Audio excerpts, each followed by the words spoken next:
बहुत बहुत आभार अध्यक्ष महोदय। मैं माननीय मंत्री महोदय का ध्यान मेरी विधानसभा क्षेत्र के नगर परिषद फतेहपुर और नगर पालिका फतेहपुर की ओर दिलाना चाहूँगा कि मंत्री महोदय आप भले आदमी हो, मंत्री जी आप भले आदमी हो, और थोड़ा सा नीचे स्तर पर जो अधिकारी हैं ना उनकी थोड़ी मॉनिटरिंग करो। फतेहपुर नगर परिषद में सीवरेज का काम हुआ था, बहुत अच्छा काम हुआ था, L&T कंपनी के द्वारा हुआ था, बहुत अच्छी कंपनी ने अच्छा काम किया था। लेकिन अभी मॉनिटरिंग की वजह से शहर में हर गली में चैम्बर में पानी निकलता है और लोगों के घरों में पानी जा रहा है।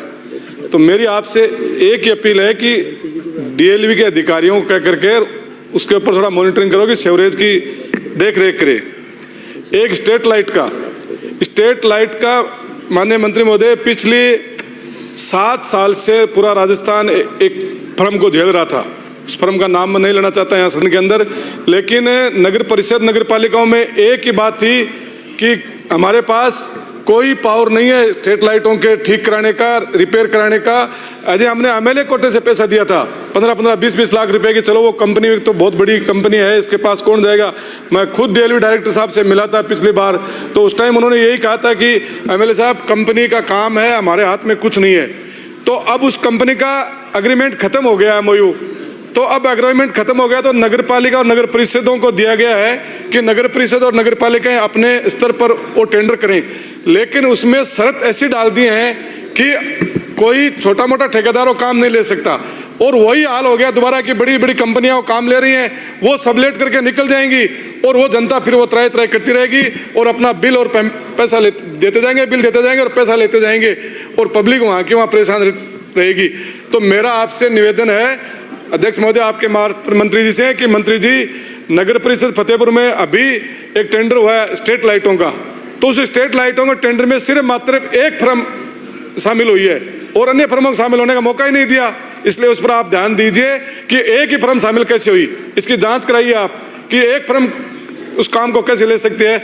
आप टेंडर लगाते हो तो 2, 4, 5 फर्म तो आनी चाहिए ना। तो इसलिए मेरा आपसे निवेदन है कि उस स्ट्रीट लाइट के टेंडर की ओर ध्यान दें।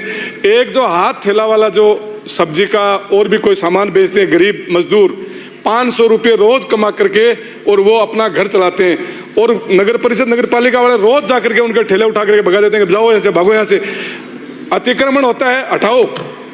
सरकार शहर की सफाई व्यवस्था ठीक करो, जगह बनाओ, रोडें खाली कराओ, लेकिन उस ठेले वालों को कोई स्थान तो चिन्हित करो कि आप इस जगह पे ठेले खड़े करके सब्जी बेचोगे, आप इस जगह पे ठेले खड़े करके और अन्य सामान बेचोगे।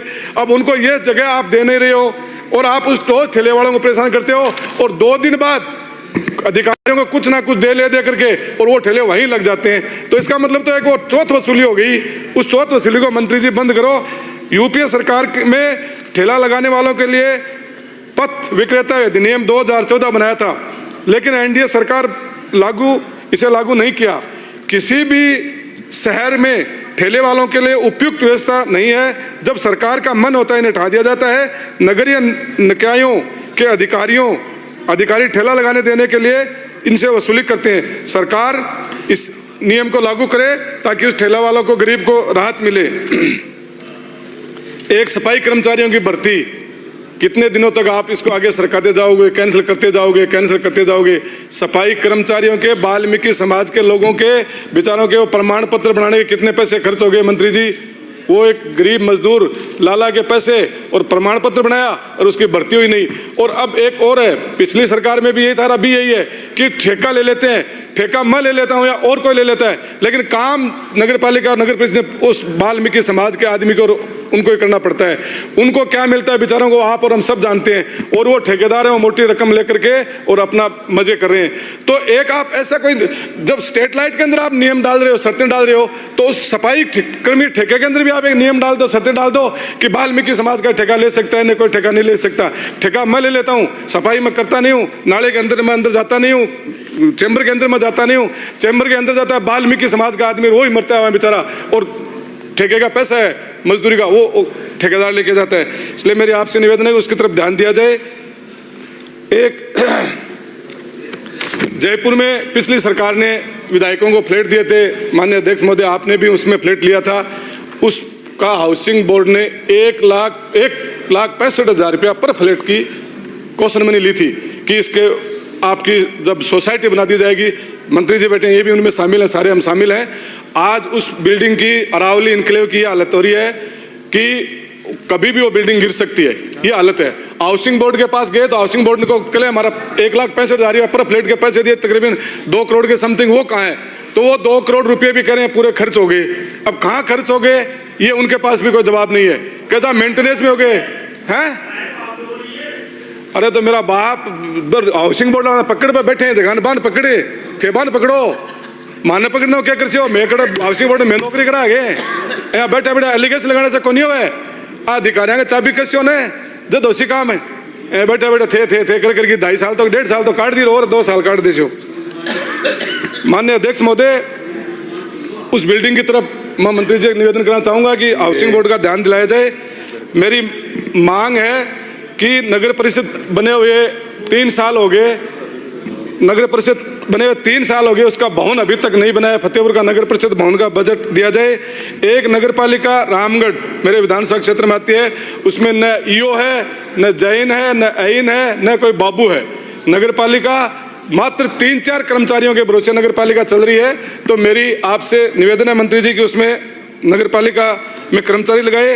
एक रामगढ़ में नया बस स्टैंड के ऊपर पानी भरता है, वहाँ शमशान घाट भी है, कब्रिस्तान भी है, स्कूल भी है, नगर पालिका का भवन भी है, और आए दिन वहाँ पानी भरा रहता है।